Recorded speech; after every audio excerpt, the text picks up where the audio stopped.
All right, new second thought video. Is capitalism really human nature? Now, this is something that I've actually argued for to an extent. I've said in the past on this stream that I do think that to an extent, the nature of capitalism in regard to being greedy and being terrible to one another.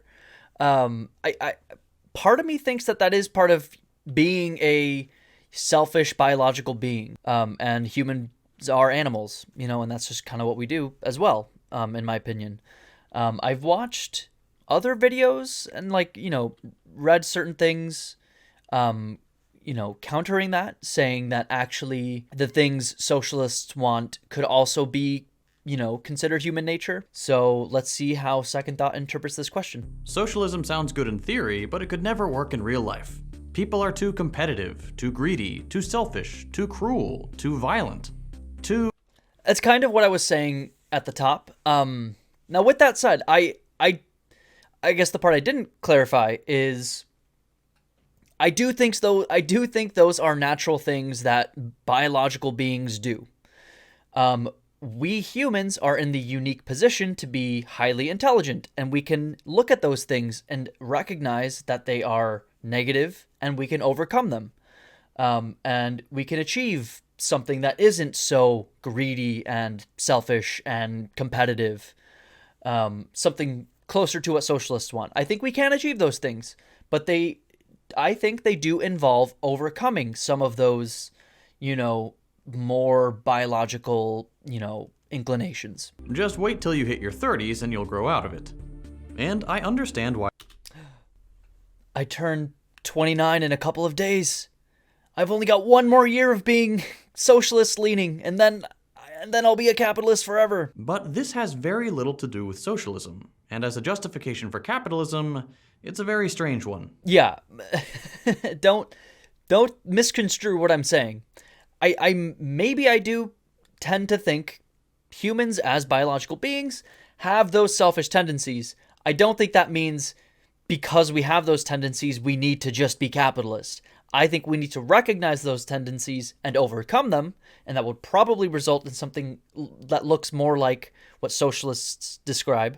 But no, I don't think that because we're like that, maybe naturally, quote unquote, that's how it should be. No, I don't think that. A socialist world could work even if it was filled with people who are fundamentally, ontologically greedy. And two, before we even get to that, I have to point out that there's no reason to think people are more fundamentally greedy than they are generous. Okay, that's the bigger claim.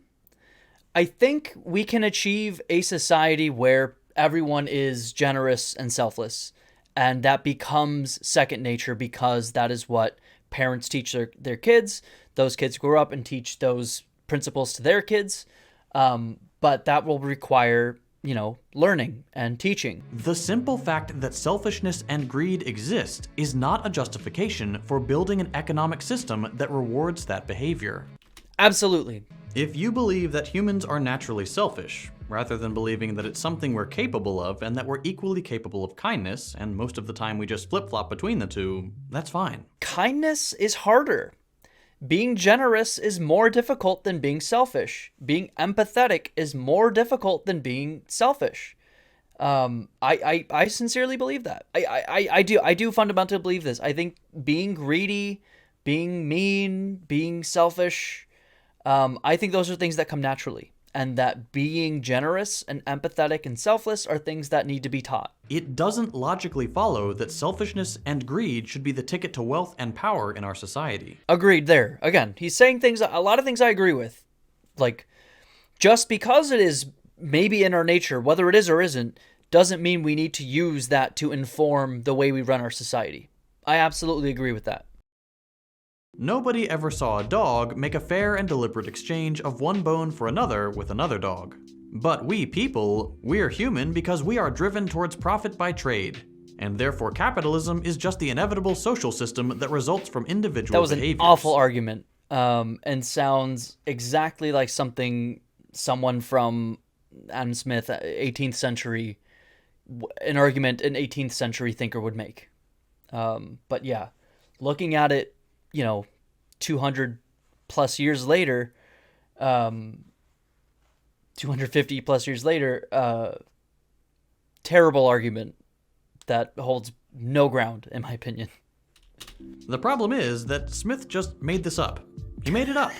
He's not wrong that humans trade and that for the most part, animals don't. But all Smith did was see that people around him were trading goods for other goods or for currency. He saw that other animals weren't doing it, and so he essentialized it as part of human nature, basically on a whim. Exactly. That is the most, 18th century thing to do. Quintessential 18th century thinking there. The historical record doesn't seem to show that it's in our human nature to truck and barter. At least, a lot less than it indicates that it's in our nature to work together and make collective decisions. Okay. That is a very, very interesting note. The idea that, yeah, most of history did not work this way. And that, it does sound closer to what socialists want, is kind of perhaps more closer to human nature. That is interesting. That's very interesting to me. And look, I'm not saying that we should limit our imagination for what society should look like based on what we think human nature is, or what we're able to find in pre-existing social models. That makes I'm sense just too. saying that if your justification for capitalism is that it's more respectful of our propensity to barter, the historical record shows we are way more capable of doing things differently. Okay.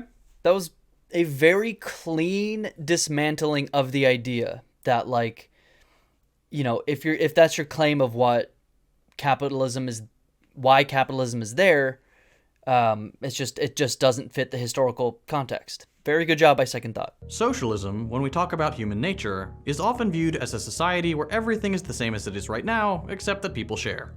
That is not what socialism is, and it's easy to see how one greedy, selfish, or cruel person could completely ruin it if socialism depended on people being nice and the honor system. But in reality, socialism, at the economic level, isn't about sharing. It's a society where if everybody needs something, it's owned collectively, and we all get to decide how it's distributed. The means of production are held in common and subject to democratic control.